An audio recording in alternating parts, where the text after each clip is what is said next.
Hello student, good morning.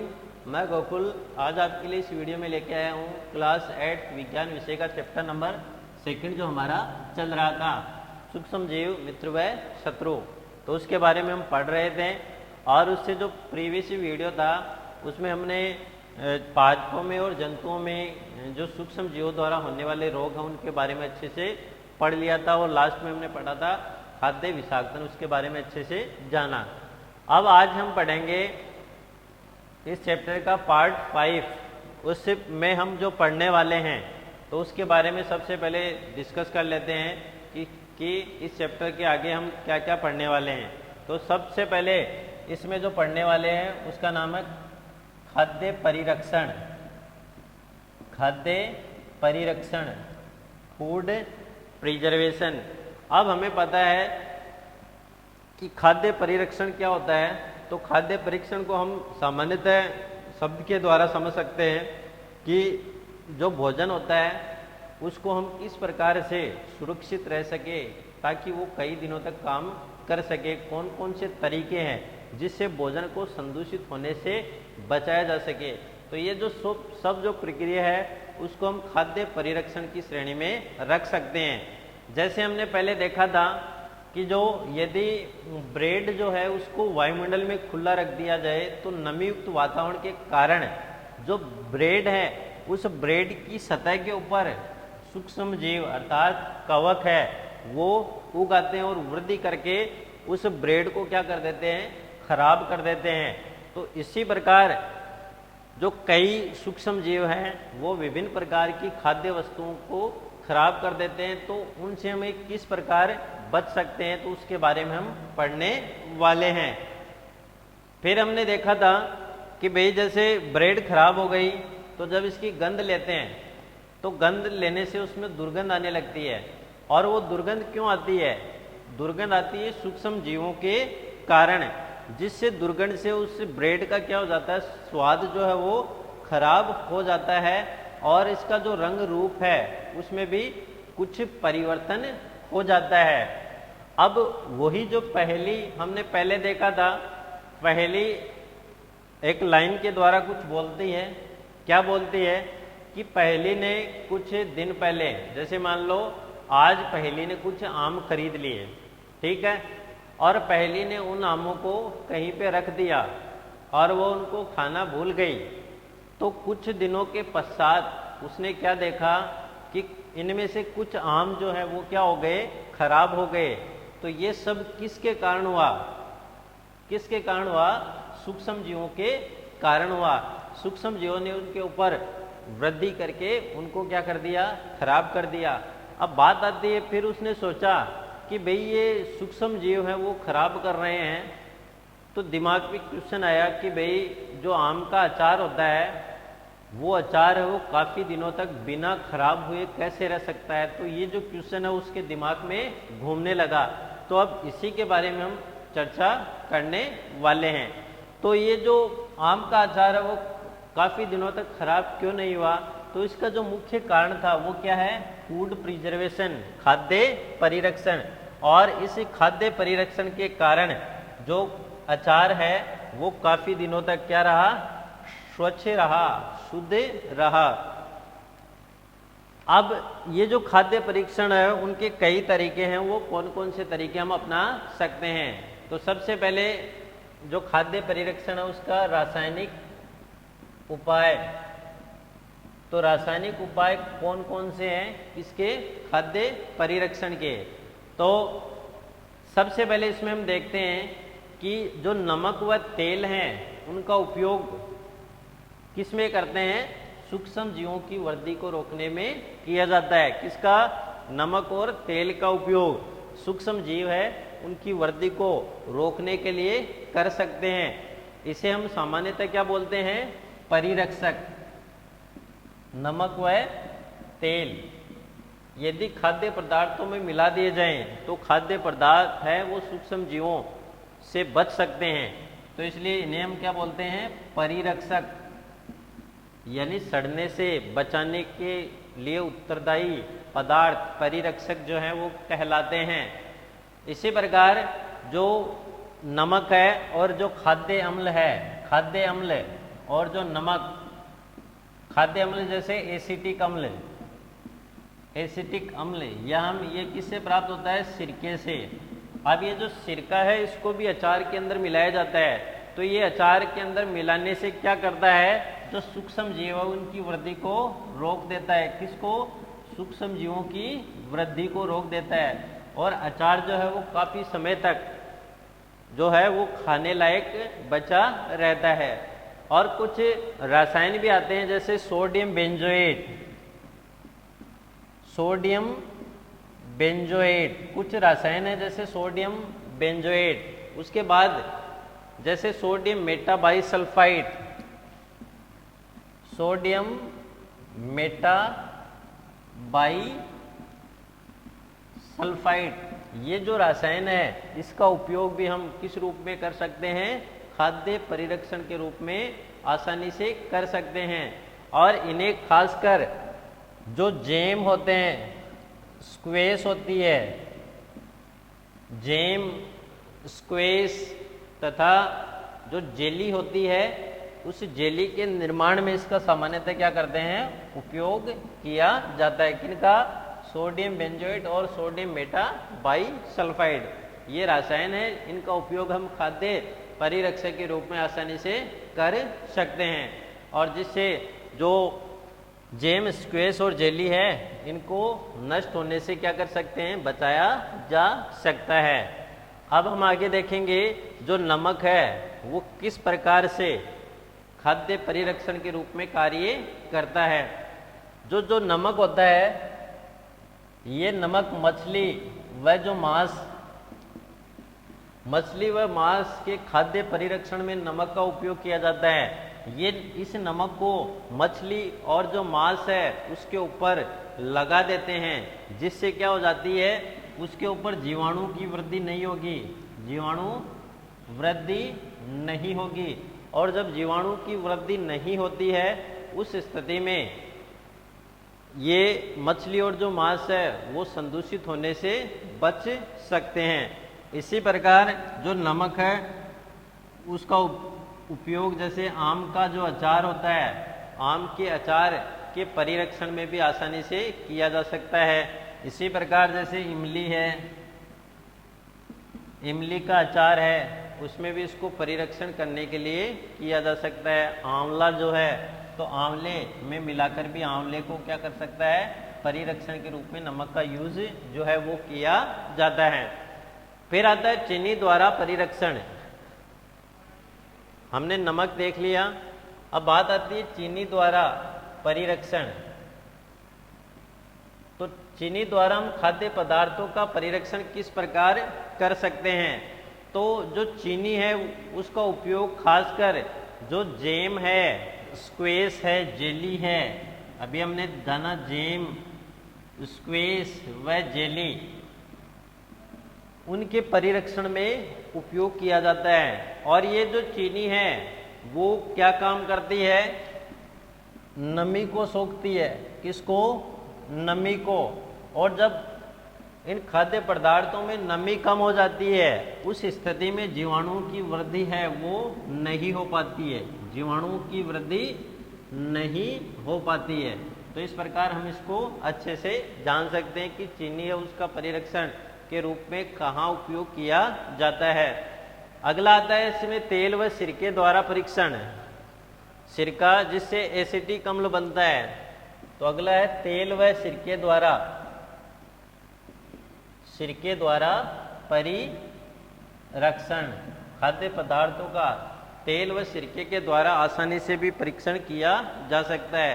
तो इसके लिए हम एक उदाहरण देख सकते हैं, जैसे अचार, अचार जो होते हैं, इसी प्रकार सब्जियां, फल, मांस, मछली, खासकर अचार है, सब्जियां हैं, फल है, मांस है, मछली है, आदि के परीक्षण के लिए या परिरक्षण के लिए तेल व सिरके का यूज किया जाता है। अब जैसे अचार है तो अचार के अंदर हमने सिरका डाल दिया और तेल डाल दिया तो सूक्ष्म जीव हैं वो वृद्धि नहीं कर पाएंगे और अचार है वो कई दिनों के लिए खाने के लिए बना रहता है। इसी प्रकार जो सब्जियां हैं, सब्जियां यदि तेल के अंदर फ्राई की हुई है तो वो 2 या 3 दिन तक उसको हम आसानी से यूज़ कर सकते हैं। फल है, मांस है, मछली है, तो ये जो उसको तेल के अंदर जब तलते हैं तो इसका हम परिरक्षण, खासकर जो तेल है उसके द्वारा आसानी से इनका खाद्य परिरक्षण किया जा सकता है। फिर एक आती है गर्म व ठंडा करके भी हम जो सब्जियां हैं, फल है, उनको परिरक्षित कर सकते हैं। तो अगला है गर्म व ठंडा करके, गर्म व ठंडा करके। अब कुछ खाद्य पदार्थ होते हैं उनको गर्म व ठंडा करके भी क्या कर सकते हैं, परिरक्षित कर सकते हैं। जैसे दूध, अब दूध को यदि गर्म करते हैं, ठीक है, अब गर्म करने पर दूध में उपस्थित जो सूक्ष्म जीव हैं वो क्या हो जाते हैं, नष्ट। गर्म करने पर दूध में उपस्थित सूक्ष्म जीव नष्ट हो जाते हैं। इसी प्रकार जैसे खाद्य पदार्थों को फ्रीज के अंदर रखते हैं, फ्रीज के अंदर जब रखा जाता है तो फ्रीज के अंदर रखने पर उनमें सूक्ष्म जीवों की वृद्धि नहीं हो पाती है, अर्थात कम तापमान पर सूक्ष्म जीव वृद्धि नहीं कर पाते हैं। तो इस प्रकार हम गर्म व ठंडा करके भी खाद्य पदार्थ है उनको आसानी से क्या कर सकते हैं, परिरक्षित कर सकते हैं। अब इसमें एक विधि आती है पाश्चुरीकरण विधि। अब पाश्चुरीकरण विधि होती क्या है, तो पाश्चुरीकरण विधि है उसमें हम क्या करते हैं, जो दूध है उसको बिना उबाल कर भी यूज करते हैं। अब जैसे मान लो हम मार्केट से दूध खरीदते हैं, अब यदि वो दूध पाश्चुरीकृत है, पाश्चुरीकृत, तो उस दूध को हम बिना उबाल के भी आसानी से यूज कर सकते हैं, क्योंकि ये पहले से उबाला हुआ ही होता है, अर्थात उसमें सूक्ष्म जीव पहले से ही नष्ट कर दिए होते हैं। अब जैसे हम भोजन जो है उसको रेफ्रिजरेटर में रखते हैं, इसी प्रकार जो दूध है, तो दूध को क्या वर्तमान में जो दूध मार्केट में मिलता है वो पाश्चुरीकृत दूध आता है। अब पाश्चुरीकृत दूध आने के कारण इसको उबालने की भी आवश्यकता नहीं पड़ती है, अर्थात इसका हम बिना उबाले ही क्या कर सकते हैं, यूज जो है उसका कर सकते हैं।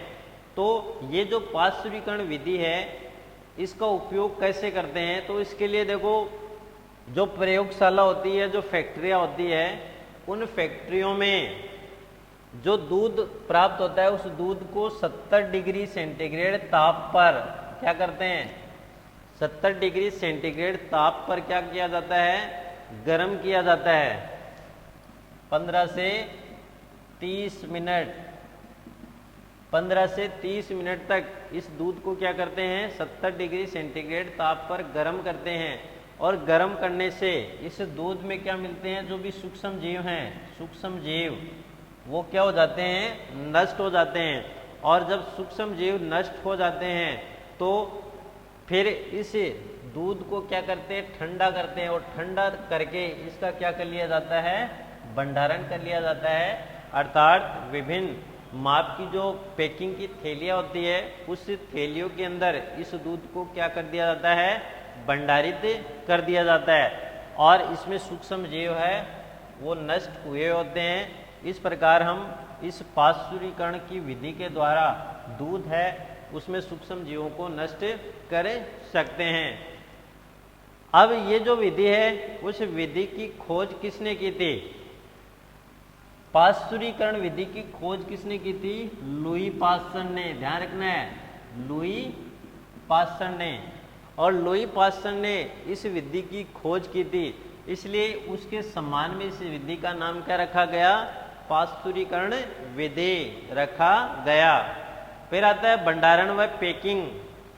अगला जो पॉइंट हम पढ़ेंगे इसी खाद्य परिरक्षण में वो आता है भंडारण व पैकिंग।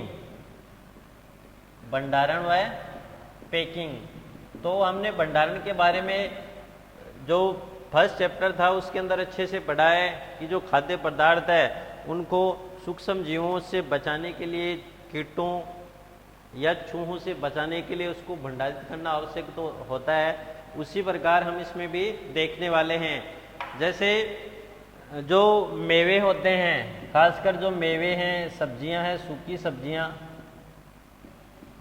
उन सब्जियों को क्या करते हैं, जो झिल्ली आती है, खासकर वायुरोधी सील किए हुए, वायुरोधी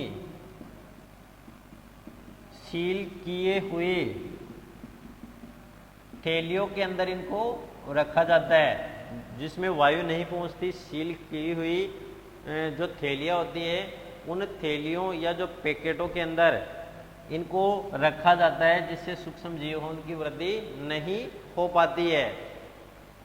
अगला इसमें जो आता है वो आता है नाइट्रोजनी स्थिरीकरण। नाइट्रोजन स्थिरीकरण क्या होता है, इसके बारे में हम देखने वाले हैं।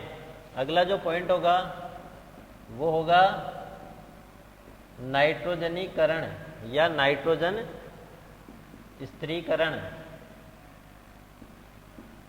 नाइट्रोजन स्थिरीकरण, ये नाइट्रोजन स्थिरीकरण क्या होता है, इसके बारे में हम अच्छे से पढ़ने वाले हैं। अब हमें पता है कि जो लेग्यूम प्रजाति के पौधे होते हैं, जो दलहनी पौधे होते हैं, खासकर जो मटर, सेम जो होता है, उन पौधों की जो जड़ें होती है, उनकी जड़ों में सूक्ष्म गांठें होती है। उन गांठों में एक जीवाणु होता है, जिस जीवाणु का नाम होता है राइजोबियम जीवाणु। ये राइजोबियम जीवाणु क्या करता है, वायुमंडलीय जो नाइट्रोजन है, उस नाइट्रोजन का उपयोग क्या करता है, डायरेक्ट कर सकता है और पौधों को उपलब्ध कराता है। और ये जो राइजोबियम है वो उन पौधों की जड़ों में किस रूप में पाया जाता है, सहजीवी के रूप में पाया जाता है। तो इस प्रकार जो है वो नाइट्रोजन स्थिरीकरण या नाइट्रोजन पौधों को उपलब्ध कराते हैं। इसी प्रकार जैसे जो तड़ित गर्जन होती है, शाम के समय जो तड़ी चमकती है, बिजली चमकती है, तड़ित गर्जन होता है, उस दौरान भी कुछ मात्रा में जो नाइट्रोजन है वो पौधों को प्राप्त होती है। अब हम पढ़ने वाले हैं नाइट्रोजन चक्र के बारे में। तो जो नाइट्रोजन चक्र है वो क्या होता है, तो उसके बारे में हम अच्छे से जो है वो पढ़ने वाले हैं। तो नाइट्रोजन जो स्थिरीकरण है, तो उसको यदि हम सीधे से परिभाषित करें तो हम क्या लिख सकते हैं कि नाइट्रोजन का वातावरण से, पौधों और पौधों से विभिन्न जीवों और जीवों से पुनः वातावरण में चले जाने की जो प्रक्रिया होती है, उस प्रक्रिया को हम क्या बोलते हैं, नाइट्रोजन स्थिरीकरण है वो कहते हैं। अब हमारा जो अगला वीडियो होगा, उस वीडियो में हम पढ़ने वाले हैं कि जो नाइट्रोजन स्थिरीकरण की प्रक्रिया है वो क्या होती है, तो उसको हम अच्छे से पढ़ने वाले हैं। तो इस वीडियो में हमने खाद्य परिरक्षण किया है, उसके बारे में अच्छे से जाना। खाद्य परिरक्षण के तरीके कौन कौन से हैं, उसको हमने अच्छे से पढ़ा। अब हम पढ़ेंगे नाइट्रोजन चक्र। नाइट्रोजन चक्र क्या होता है, उसके बारे में हम अच्छे से पढ़ने वाले हैं।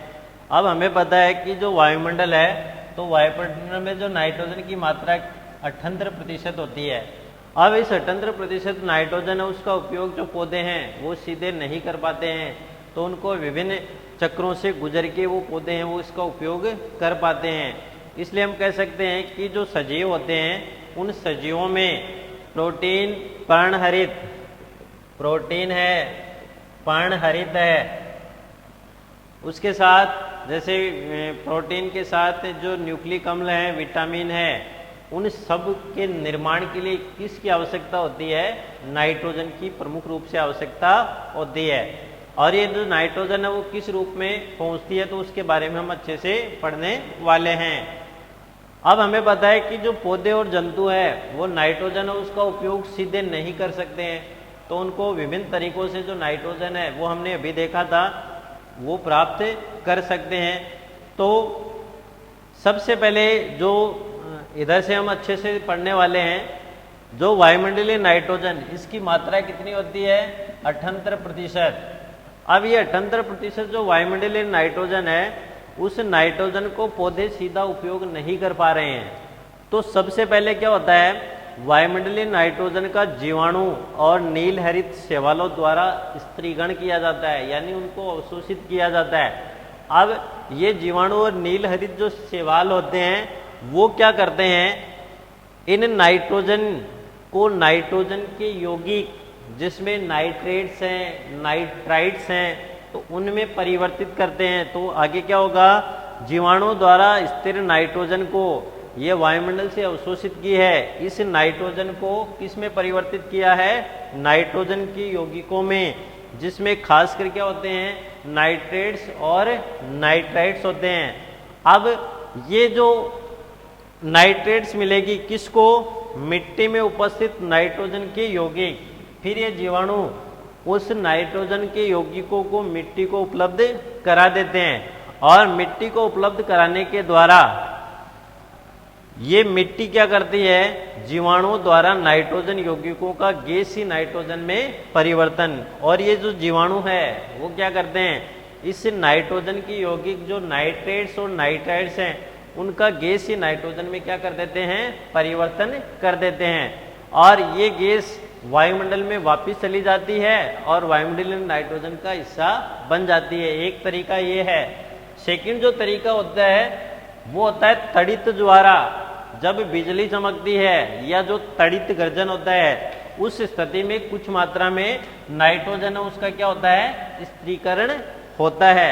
अब तड़ित गर्जन के समय जब नाइट्रोजन का स्त्रीकरण होगा तो ये जो नाइट्रोजन के स्त्रीकरण के कारण ये नाइट्रोजन किसको मिलेगी, मिट्टी जो है, मिट्टी में उपस्थित नाइट्रोजन के यौगिकों को, कौन कौन से, नाइट्रेट्स व नाइट्राइट्स, वो तैयार हो जाएंगे। और जब मिट्टी में होंगे तो मिट्टी में जो पौधे हैं वो क्या कर लेंगे, इस नाइट्रोजन को अवशोषित करेंगे, और प्रोटीन है, एमिनो अम्ल है, क्लोरोफिल है, उसके निर्माण में उपयोग कर लेंगे।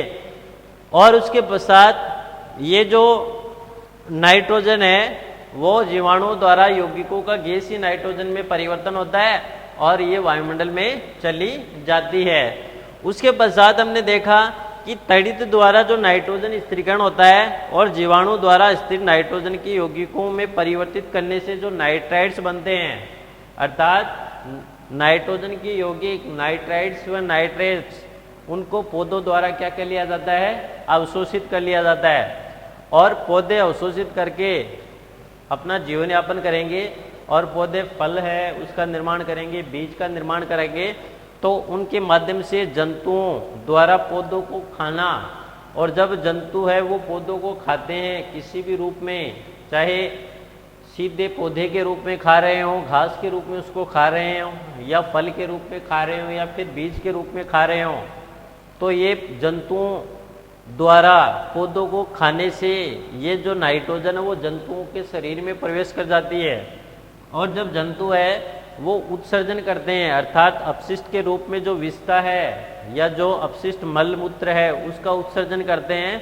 तो उत्सर्जन व जीवों की मृत्यु, तो उत्सर्जन के द्वारा ये वायुमंडल में चली जाती है नाइट्रोट्स के जो यौगिक है उसमें, और जब जीवों की मृत्यु होती है तो उसका अपघटन होता है। उस स्थिति में ये जो नाइट्रोजन के अपशिष्ट हैं वो पुनः किस में चले जाते हैं, मिट्टी में, और मिट्टी के यौगिकों के साथ मिलकर गैसीय नाइट्रोजन में परिवर्तित होकर वायुमंडलीय नाइट्रोजन का हिस्सा बन जाते हैं। तो इस प्रकार हम जो नाइट्रोजन चक्र है उसको आसानी से समझ सकते हैं।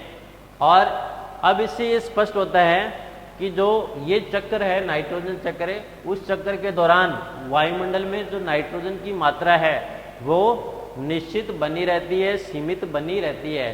तो इस प्रकार हम नाइट्रोजन चक्र है उसको अच्छे से समझ सकते हैं।